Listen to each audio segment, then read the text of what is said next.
Thank you for tuning back in to Millennial Nation. Matt and Mike here. Today's topic is whether the millennial generation is better or worse than the previous generations. Yep, we're going to talk about what areas we're doing really good in and what areas we are screwed in. Let's get going. Let's bring it on in, Mike. Millennial Nation.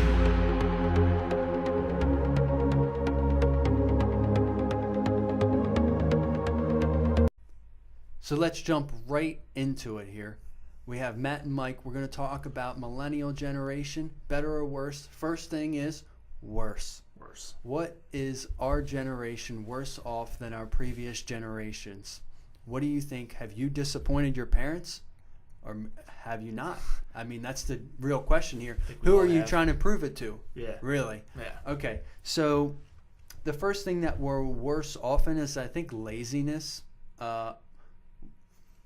Well, let's just say that doesn't help us out. It's a type of laziness, though. And I think it's because of our education system, and also I think a lot of it has to go with bad parenting. What our parents had taught us. Now I see it, not my parents. I'm not saying my parents, but I'm saying that I've seen it in other parents that, look, I'm human. I judge people, okay? Yeah. Everybody's prejudiced. I don't care what you say. If you have a brain, you have a biased, prejudiced approach to someone or something before you walk up to them. It's human nature. You can't get rid of it.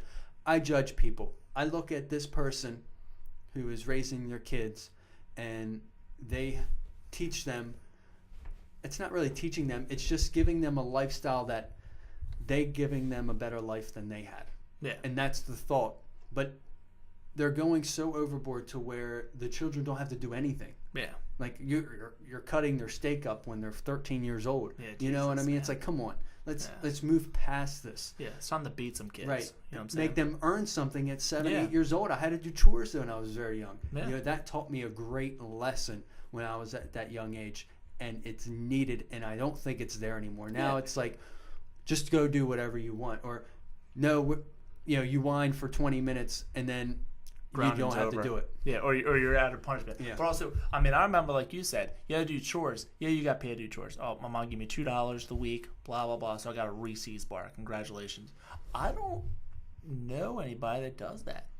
Do you know anybody that does that for their kids? I mean, we have a few friends that have kids, but I don't know any of them that are doing chores that get paid. Everybody I know right now is very young. Chores, I'm just saying that I saw it when I was growing up. Oh, yeah. With other kids being taught, like, they were just, when I was in middle school, elementary school, I want to talk about our generation here, and thinking that when I was growing up watching other kids, I noticed that they didn't have that in their life. They didn't have the chores in their life like I did. They didn't have the responsibilities and the manners and everything else that I did when I was younger. Yeah. And I feel like that's based on bad parenting. Yeah. My parents... No. I mean, I came from a business family company, so it was, at the young age, I'm different. I was that 10-year-old kid that I made up the day of take your, son or your kids to work day, and I was excited as shit. Might have to wake up at 4 a.m. It sucked, but I was excited. That's what it was. But a lot of people, they don't do that anymore. They don't teach them respect, shit like that, and they don't teach them to earn anything. So yes, they are lazy. We are lazier, but that becomes with, it's easier to get jobs. You don't have to go out job hunting. We don't have to go out fill applications. You're not filling applications. Right. We don't do that anymore. We have, Indeed, Monster.com, all the websites. Yeah. To where I don't have to go out. Yeah. And we'll get into that in a second. Yeah. The next bad thing I think that we're worse off is the housing market. When I and Mike graduated from high school, we walked right into a recession, a huge recession, where jobs were very limited, hours were very limited, and it fell right in front of our faces. And the housing market literally collapsed. And that caused a lot of us people in the millennial generation to be worse off because we didn't have the opportunity to buy the house at that time. That was inflated prices anyway. Way inflated prices. People thought they were getting way more for their house than what it should have been valued for. I mean, it was just a false market, really. So in that aspect, we have it worse off, and that's why millennials now are starting to buy their houses at 28, 29, 30 years old. And really, I think this is just becoming a new lifestyle, to tell you the truth. I don't think that we're actually going to go back to a place where, like our parents and previous generations, were buying houses at 19, 20, 21 years old, because that isn't a part of reality right now. It's not part of our society as a whole, because people want to go to college, one. They don't want to have kids as early as they used to. Don't want to get married as early. Don't want to get married. That is a true fact right there, that millennials are definitely getting married a lot later. And I think that's because of the college life, because of a little bit of a different culture thing too. But I don't necessarily think it's a terrible thing, though. No, I mean, here's my thing. When my kids grow up, if I don't have kids, when my kids grow up, that if they are 23, 24 years old, graduated with a degree, they got a job, I wouldn't push them, say, okay, you got your shit, get out, get a house. If I say stay home to your 28, 29, and you're fine with it, your girlfriend, your boyfriend's fine with it, and you pay off your student loans, that is me being a kick-ass parent, because I saved them from having a $1,000, $1,500 mortgage and a $300, $400 payment for college every month. To me, that's a great idea. Yeah, you know what I mean? I wish I would have done that, because then I wouldn't have to be paying my $225 a month on that, plus my mortgage, everything else that I got to pay for. Exactly. Anybody who wants to start a business or make a huge investment or do anything entrepreneurial, you're going to be at home, staying at your parents, with your parents or whoever your guardians are. You're going to be living with them for a while you save up and while you gain the knowledge in that certain market or certain area that you're trying to make yourself better at. Yeah, and then launch it later in life, because you're going to have the money to do it, you're going to have the knowledge to do it, the skills to do it, everything else included. And you can launch it while you're at their house. If you can launch your job part-time, your company part-time, still working another job like we do. So we launched this. You're doing better. But if you're still at home, dude, you're effing killing it. Because now if something does fail or the company doesn't work out, you lost $10,000 of your money. But you didn't, lose that money plus you're back, you can't pay your bills because, you worked so hard on that, you lost everything. Yeah. And we also make 20% less at our age than our parents did at our age. Yeah. Which is ridiculous amounts. Yeah. I mean, that's 20% less is killing it. Yeah, and I think that has to go with the way society is going now, where it's definitely more of an equal society between men and women, where you really need two people to live in a house. I mean, if you want to buy a house, a nice house, you got to have two incomes, decent incomes to own a nice house, buy a nice house, live in a nice neighborhood, blah, blah, blah, go to good schools, have and a good quality of life too. You want to be able to go out every once in a while, have some entertainment. Everybody wants to do that kind of stuff. But basically what I'm saying is like what I was pointing out before, which is this life isn't going to change. The person who graduates from high school, they go to college, or they take the gap year, they go to college for 4 years, and then now they're 23, 24 years old, and then they want to go live with their friends, or they want to go live in the city for a couple years, 2 or 3 years, and then now they're 28, 29 years old, and then they're going to start buying a house. Yeah. And that's the new lifestyle. We're not going back to the way it was before with our parents, where you're buying a house at that young age. But what do you say to people that say that's bullshit? Well, they're wrong. Our parents. I mean, I say our parents, but the other generations are saying, "Oh no, it needs to go back that way." We're like adjusting. We need to go back before cell phones, because cell phones are killing the society as being very being able to talk to each other. Yeah. Well, guess what? That shit ain't happening. Get over it. Move along. Yeah, you need to adjust to today's reality. That's all there is to it. So now moving on to the better things that we're at, right? I mean, like, we got to talk about some of the good things that we're doing. Yep. So the first thing is kind of off the wall here, but millennials are actually opening a savings account way earlier in life, at 23 years old. 3-4 years earlier than our parents did. Yep. And what was it, 8 years? 3 years before our parents, Generation X and Y. And then baby boomers opened their first true savings account at 32 years old. Yeah. So, I mean, that's 9 years, right? Yeah, 9 years older before they started doing So I think that's accounts. Definitely something that's better for us. Also, things that we've done better for us now is the opportunities everywhere. I mean, with technology, internet, online classes. And they have free classes. Yeah. I'm on, not promoting the site, Udemy, UDEMY, I think it is .com. It's like $15 for classes, and I do them all the time. I think they're great for $15, and you get lifetime access to it, and they add stuff. Each one of those, I have probably like 15 classes I've done on there. Each one of those, probably, let's say once a quarter, they update it, and they do add not just a few different things, but probably a good day's worth of work to it. It's pretty great. Yeah. So those kinds of things are everywhere. There's no reason for someone, the average millennial is on the internet 8 hours a day. Yeah. 8 hours? 8 hours That's 8 a day. hours? Holy shit. I mean, that's a lot of time. And how much of that time is wasted, though? Yeah. So Facebooking, right, Googling. Yeah, or shopping, spending their money. That's another bad thing about technology. Even though it helps us a lot, it gives us opportunity. It's not very much utilized, I feel like, as well as it could, even though some people are taking an advantage of it. Right.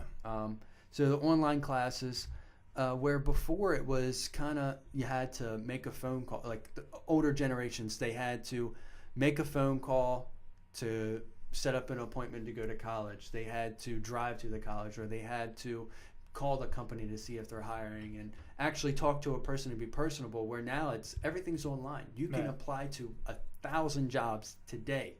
Yeah. Go online today and apply to 1,000 jobs. Yeah. The opportunity, like you said, opportunity is literally thousands of times better today than it was 10 years ago, 15 years ago. 15 years ago. 15 years ago, before MySpace, before the internet really, before I even remember truly using the internet, it was, you didn't have Monster.com, you didn't have any of that good shit. eBay was just starting, PayPal was probably a couple years before that, and now look at PayPal, it's fucking crazy. It's so much better than it was 15 years ago. There's no reason you're not doing some shit to push yourself forward. But, I mean, our generation utilized it. Even though they look down on it, we're smart. We see the opportunity. The other generations just don't. They think it's a bullshit tool that we got lucky with. Yeah, and another thing I've noticed, I've seen, and I don't know if it's just the way that it's marketed between food and stuff like that. I want to go back to things that we're worse off on, is our health. I noticed that people who are younger right now aren't taking care of themselves, I feel like, in previous generations. I always see someone who's very much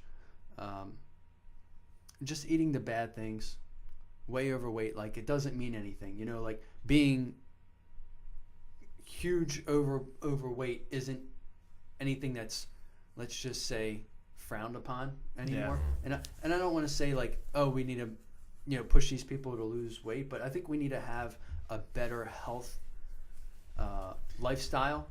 A better push for that? Yeah, a better push for it. Now it's kind of like smoking is cool, and even though that was before too. Yeah, but I think there's less smokers.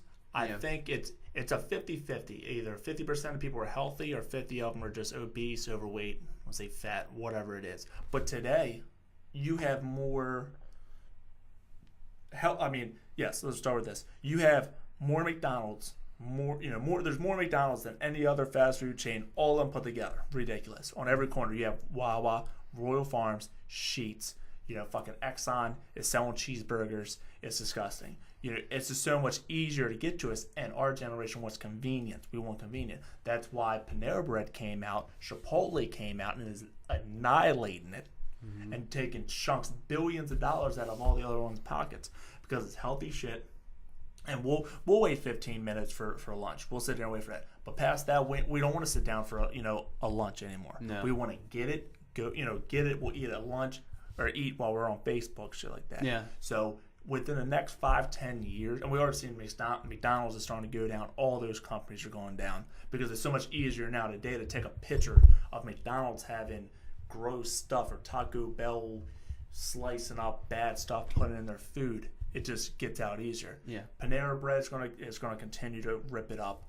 Any fitness fast food joint that starts coming out. The West Coast has a lot of them. I look it up all the time because that's something I would be interested in opening. They're just killing it.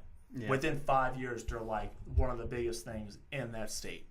Yeah, as long as they do it right. And the reason I think it is the price. You look at McDonald's and all the fast food joints. You can get a meal for very cheap, even though Chipotle is a little bit more expensive. Not much more expensive, but it's a little bit more expensive. But $8 except for $6 or $5. Right. But when the young generation is in college or just getting out of high school, they don't have much money, so they say, well, I'm going to McDonald's because I only want to spend $4 for lunch, or I'm going to some fast food joint, whatever it is, and going to get lunch and that stuff. And they're not eating healthy. Yeah. I see many people that are overweight and should be taking care of themselves a little bit better. Yeah, but also but some food that says healthy or low fat, just because it says no fat, zero, Coke Zero, 0 calories, no sugar, bullshit. It's just chemicals that are actually worse than the real sugar. They say regular Coke is better than Diet Coke or Coke Zero. But no, it's not. It's healthier for me. No.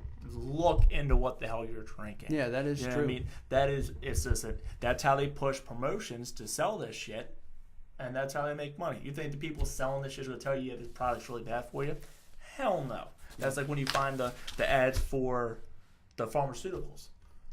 Will help you, save you from this, and this stroke. But wait to the end of the commercial. What comes at the end of the commercials? The 30 fucking symptoms you'll get from it. Yeah. I'd rather keep whatever the issue is than have my stomach falling out of my ass and all the other things that happen. Yeah, I mean, I had a tragic incident in my life, earlier in my life, with artificial sweeteners and stuff like that. Yeah. I don't drink it anymore.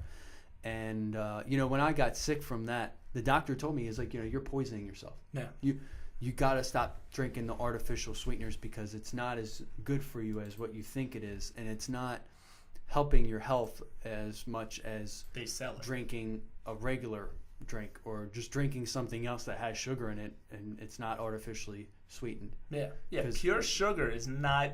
It's good for you, but it's bad for you. It's bad. It's good for you, but it's only if it's true. Glucose is good for you. Sugar is good for you. But if you're eating the shit that's made up, not good for you. Yeah. And high quantities of it. And a Coke. I mean, you're talking. If you see the ads. There's this much sugar and this much soda. You're like, holy shit! No wonder my teeth fall out weekly. Yeah. Having teeth fall out. Yeah. But anyway, we went over the better parts of our generation and the worst parts of our generation, and we want to hear what you guys think. So please tell us what you guys think about if we're better or worse than previous generations. And thank you for tuning in to Millennial Nation, and we'll see you next time. Yep. Add us on iTunes. Yeah. We're now on the iTunes podcast. Right? We're working on that. We'll be in a couple weeks. So stay tuned for some new things coming out. We're in the reviewing process of podcasts, so we will have our podcast launched within the next few weeks. Yep. So please take a look at that, and we thank you again. Thanks, guys.